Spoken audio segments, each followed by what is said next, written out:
All right, man, peace. So, brothers, this video right here is going to be Volume 1 in a new series that I'm going to start called Blame Yourself First.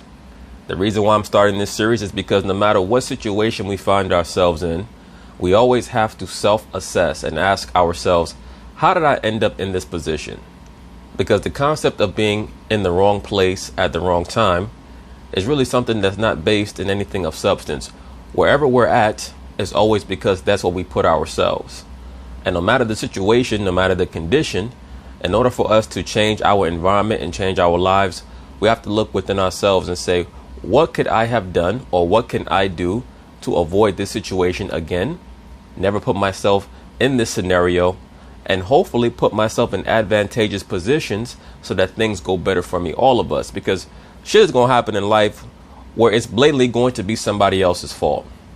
But we cannot always expect the other person to change. We have to try to change ourselves first and get better. And I'm talking to the so-called black man. That's what we need to do first. Before we start to blame anybody else, let's figure out what we can do first to improve ourselves and then build amongst one another so that we can create a stronger framework for the future, because this society is not going to last much longer. You could tell just by what's going on within it. And that brings us to this case right here of Mr. Brian Banks, the former standout football prospect who I believe went to Long Beach Polytechnic High School, where he also played along with Deshaun Jackson, etc. He was hoping to become a linebacker for the USC Trojans when he was wrongfully and unjustly accused of rape by a young female by the name of Juanetta Gibson, who it was very clear to me was jealous of him, was upset at him because he was not going to be willing to take her along for the ride. And we've seen this scenario play out in different movies, like, for example, in the film He Got Game, the character of Lala, played by Rosario Dawson. She was willing to ensnare the character of Jesus Shuttlesworth because she believed that he was not going to take her along for his NBA ride. But again, brothers, even though what Miss Juanetta Gibson did to this brother Brian Banks was heinous, I just want us to pay very close attention to some of the things that he says in this interview with Jason Whitlock and Marcellus Wiley, because he's going to dig deep within himself and assess himself before condemning her. She's already going to have to deal with the effects of the self-condemnation of being someone who would contrive a lie that could be so dastardly, so malicious, etc. You know, when I was a kid, one of my favorite movies, and still is to this day, is the film Shawshank Redemption, which is also about someone who was wrongfully imprisoned for a crime that he didn't commit. But one of the great and revelatory moments of that film is when the character Andy Dufresne says he didn't kill his wife, but he had no problem really with being in prison because he understood that the way that he treated his wife put her in the position where she felt like she could do what she did, which was commit adultery. And because he never valued his marriage or opened himself up to his wife like how he needed to, even though what she did was completely wrong in sleeping with another man, he understood that in a future situation, maybe in another relationship, once he eventually escapes from prison, not to give the film away for those of you who have not seen it, but eventually Andy Dufresne escapes from prison. It's one of the classic scenes in recent cinematic history. He's showing the self-awareness and understanding to say, even though I've been wrongfully imprisoned, accused of killing my wife and her lover, when he backtracks and looks at how his life transpires, he understood that had he made better decisions in his relationship, he would not have ended up in prison because maybe his wife would not have stepped out and they could have built something stronger. Mr. Brian Banks is going to make an assessment along those lines. So anyway, they're going to talk about it. I'm going to chime in. Welcome back, Whitlock and Wiley. Joined now by Brian Banks, whose story has inspired a new feature film. Brian, for those that don't know, you spent 5 years in prison for a rape that you did not commit. You were falsely accused. You were headed to... Can you imagine that, spending 5 years in prison accused of rape? You have any idea how badly rapists and child molesters are stigmatized in prison? Lord knows what this cat went through. See, perhaps on a football scholarship and perhaps even to the NFL. I reread your story this morning. I remembered when it first came to light, but I reread it this morning, and I was so emotional just reading the facts of the case. And the first thing I thought was like, how are you not consumed by bitterness having gone through that level of injustice? I give the brother credit. He shows a great deal of fortitude and strength to not be still extremely upset and bitter, as Whitlock would say, about what was done to him. Because if anyone has the right to play the victim card, it would be him. I recently did a video pertaining to the Brooklyn Detention Center. They had some type of power outage or heat outage where the inmates were complaining that they were too cold, so on and so forth. And I basically spent the video trying to communicate to the brothers who watch my channel that when you put out bad energy, it's going to come back to you. And that we always have to understand that if you embrace the criminal life choice or the criminal lifestyle, whatever comes back on you is what you have coming to you. So you don't really have much of a right to complain. In the same way that you decided to victimize others, now you might get victimized once you get locked up. And of course, there are people who are in prison who may have committed a righteous act. They may have been defending themselves or their family members. But that's part of the sacrifice that goes along with defending yourself or defending a family member, and you know what the penalty is going to be.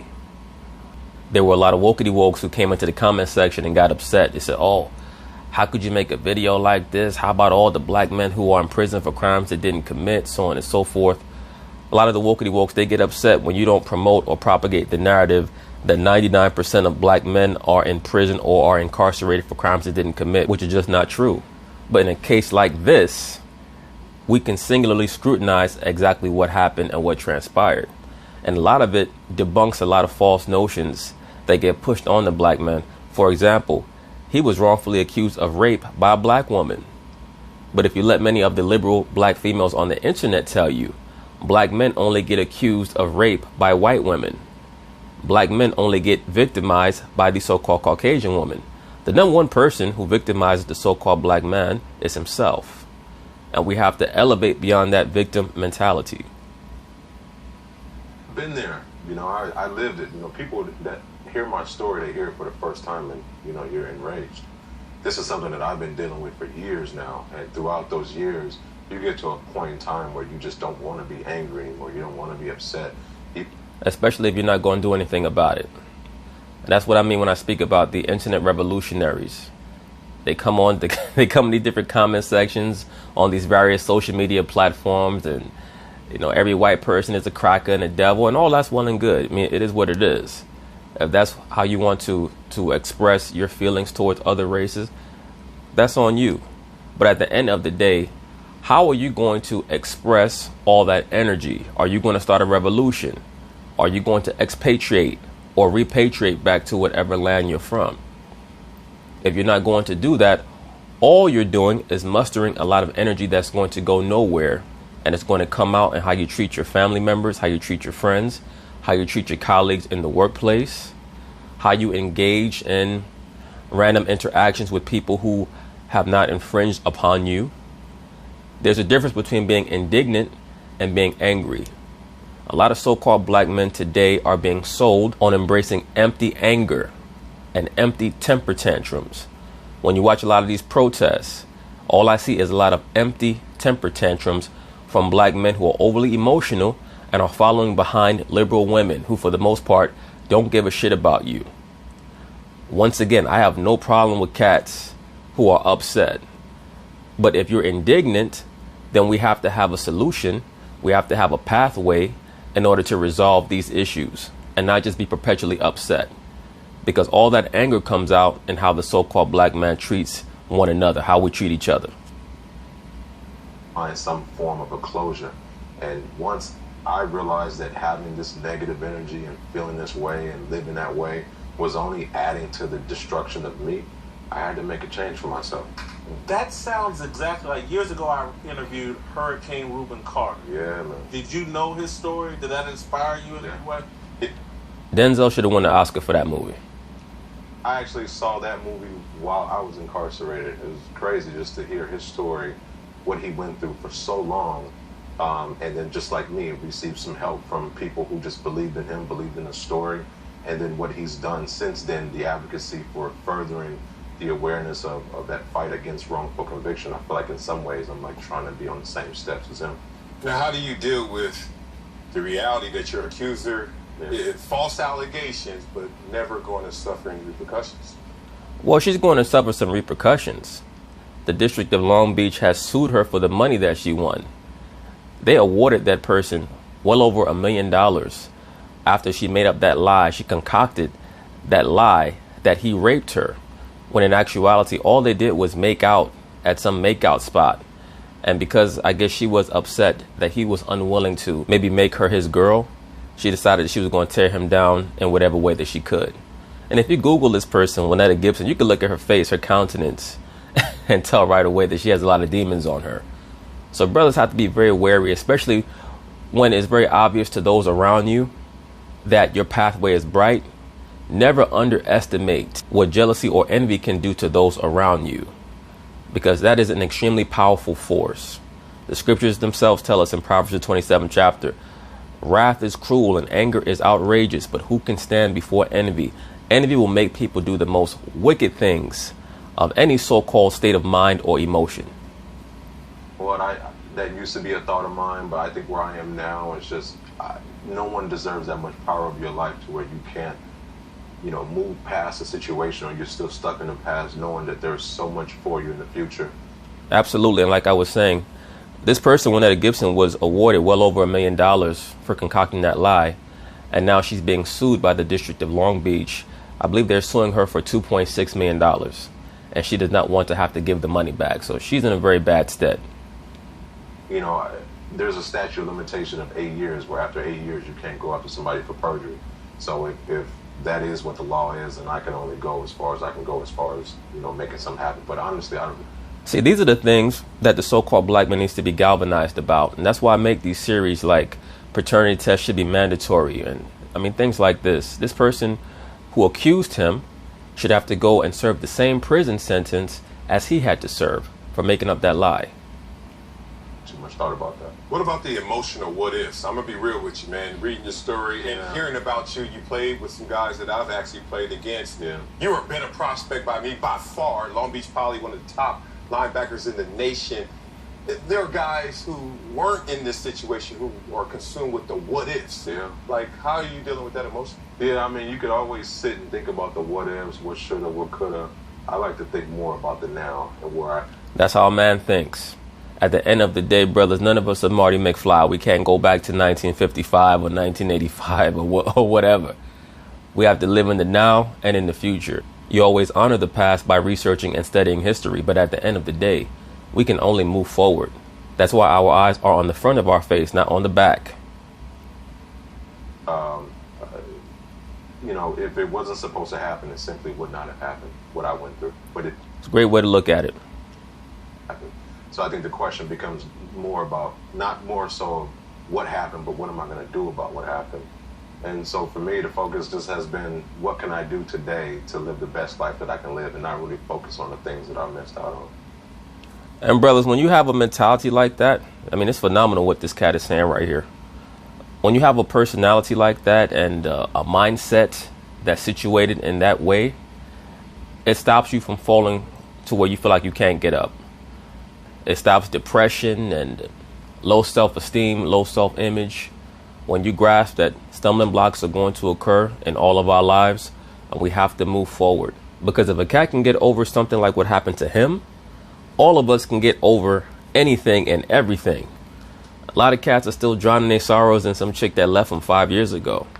A lot of dudes are still mad that they got fired from a job 7 years ago. We have to move upward and onward from that. These are conditions that occur to help us become stronger and better people, not to languish and wallow in misery and things of that nature. Don't get me wrong, I do miss it. I still want to play, but it is what it is. Brian, one of the things that shook me the most, and I just want clarity if this is accurate, because I think it's portrayed in the movie, the false accuser, she was a 16, 17-year-old girl like yourself, but she reached out to you after you, via Facebook, after you got out of jail. That was so shocking, the audacity. Yeah. It's not shocking to me. For someone to make up that lie in the first place, why would you be shocked that she would reach out and speak to him as if nothing happened? That occurs with liberal women, particularly liberal black women, all the time. Because we have to understand something, brothers. This is why I say a lot of the things that I state about the liberal woman. The woman in general is not a creature that is really appreciative of all-encompassing truth. They're more concerned about their feelings, and that's okay because that's intrinsic within their nature. But we have to grasp that the woman creates this pseudo-reality for herself within her own mind. Like, for example, if a chick likes you and you might be around her for months, in her mind, you guys are dating. You may have never gone out with her, never been intimate or whatever, but in her mind, y'all have been dating for the last 6 months. So if you say hello to her, she might answer back in a testy way. Oh, now you see me, or now you notice me. Things of that nature that a lot of times men are confused by. But it's because the woman dwells in a delusional state in general. Not all women, but just 99.999% of them. That's why they do that. So that's the reason why she could have the audacity, as Whitlock would say, to communicate with someone who she had locked up for a crime that he didn't commit, because the woman is not accustomed to being held accountable herself. She's like a spoiled brat in this society. Everything goes her way. And she believes that she can rectify every situation with an oops, oh well. Unfortunately, that is the case for many liberal women. Not all, but many. Vic, when you get an email from her over Facebook, what are you thinking? What do you feel? I didn't think it was her. I thought somebody made up this fake account, was trying to like play some kind of sick joke. I remember slamming the laptop down and just kind of having this out-of-body experience, not really sure what I just saw. And, I had to really figure out if it was her or not. So I'd ask, would you mind calling me at this number? And sure enough, my phone rang. I answered the phone and it was her. And then so when she confesses to you in person that she made this up, why did she have a guilty conscience? Mm-hmm. Why did she Whenever we're trying to figure out why someone would do what they did, you always go to two main alternatives or two main potential aspects, that being money and envy. And normally envy is directly correlated with money. I guarantee you the reason why this person made up the story that she made up is because she was upset that he would not make her his girl, because what she saw was his future. Even if in her own mind, she understood that she was not wife material. And many females out here know that they're not wife material. Many of them know that they're just concubine material, and that makes them upset. Because if they're not able to deceive a man into believing that they're a wife material woman, then what's left? Now I just have to become a baby's mama. And once again, I'm sure that not only her, but many females at the school knew where his career path, where his career trajectory was going. And unfortunately in life, if people do not aspire to have high expectations for themselves as they see someone is heading for success, they get their rocks off by pulling people back down to their level. I still don't know. That's a question that I still do not have an answer to. Every time that I did ask or inquired about it, the finger was always pointed at somebody else, never taking the responsibility of the lie itself. Because she does not want to be held accountable. That's why she needs prison time. Now, walking into this movie theater, our viewers, myself, did they get it right? Did they portray Brian Grant's acting? Yeah, it's an accurate portrayal of real life events, and it's in an unlinear form, so it's kind of. And the California prison system is something else, man. If you ever see that film American Me, you understand how racially segregated the California prison system is. So he was incarcerated there, and once again, he was relegated to the status of what they call a chomo, or a child molester slash pedophile slash rapist. So they're at the bottom of the totem pole. So Lord knows how he was treated. It takes off where I'm on parole and I'm living as a registered sex offender and having all of these difficulties of life. And then it kind of goes back and forth from where I've been to show you how I got to where I was and now what I'm doing to get myself free. So a lot of the events that are shown in there are true and accurate, but also, it's Hollywood, so they got to throw a little bit of the spice in there to kind of, bring people in. What are you doing today? I know you had a job with the NFL, Yeah. Roger Goodell and those guys. You walked away from that. Mm-hmm. How come? What are you doing today? Most likely because now that the truth has come out, he's the recipient of a lot of business offers. So he can maximize his earning potential that way. It's a lot like the story of Job. That's why we have to be patient when we're going through afflictions. And I did a video a while ago focusing on Tyson Fury, stating that the bad times are a good thing. When we're going through bad times, there's going to be moments where we feel like we're teetering over the edge. There's no doubt about it. We've all been there. I know that I've been there. But those are the times where we have to be the most resolute, because as they state, it's always darkest before the dawn. Right before things start to get good is when they seem like they're at their bleakest. I wouldn't like to say I walked away from it. I think that just some really amazing opportunities popped up after the commissioner gave me an opportunity to work for the NFL in New York.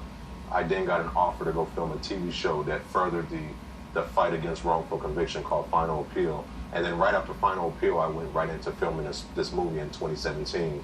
And then ever since then, I've been focused on traveling, doing my speaking engagements, talking to different audiences and crowds, as well as promoting the film. I just wrote my book, What Set Me Free, that just came out. It's in stores everywhere. So just kind of allowing life to take its course, and wherever my lane takes me, I'm just going with it. Allow me to be the sappy journalist right now, man. I've heard this question a lot of times, and out of context, and certainly not with people I truly cared about their answer. But you, Brian Banks, a letter to your younger self, the Brian Banks at Long Beach Poly before this moment. What would I say? Stay in class. And watch out for these hoes.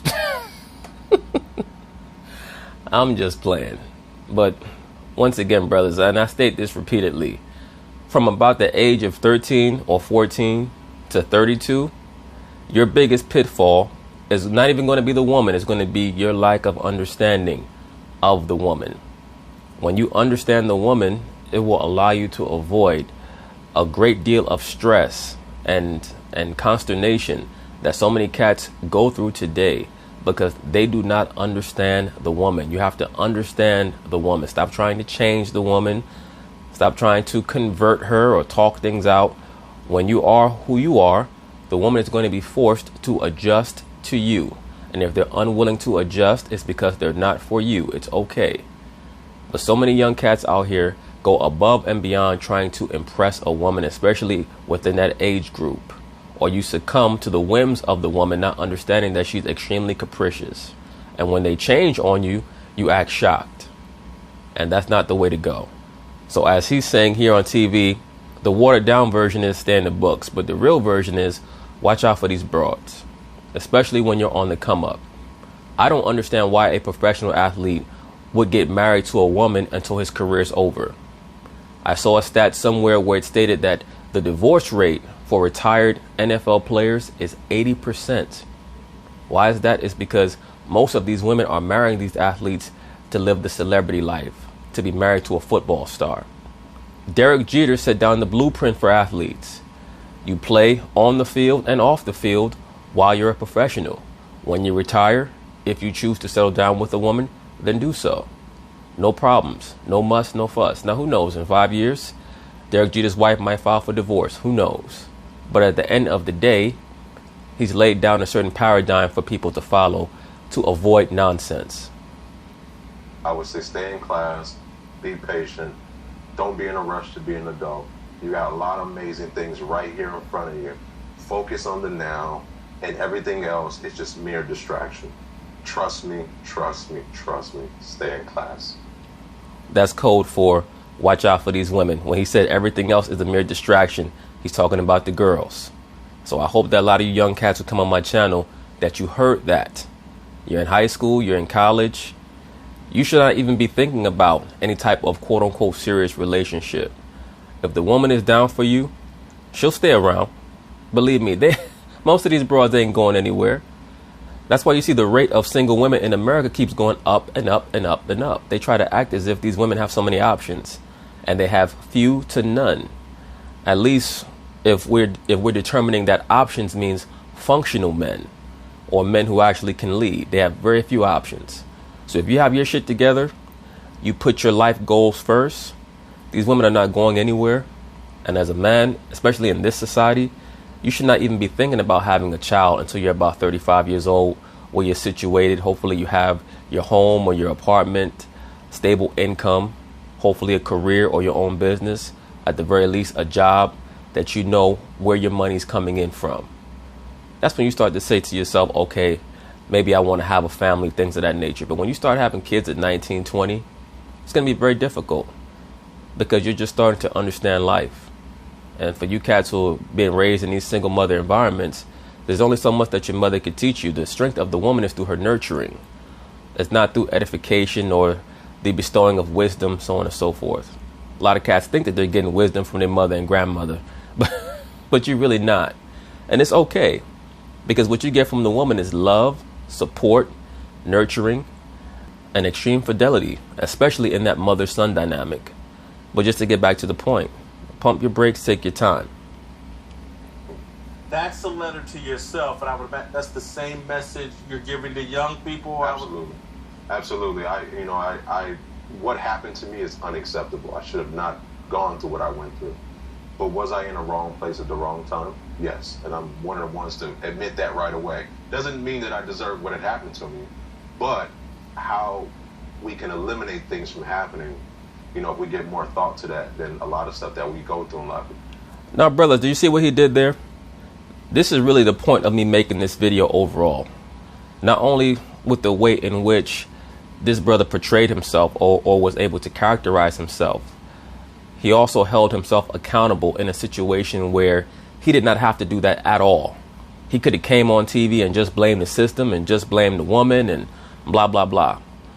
But what he's really trying to say is that he understood the character of that woman before he even decided to take her wherever he took her to make out with her or whatever happened. He was just trying to get his little thing off.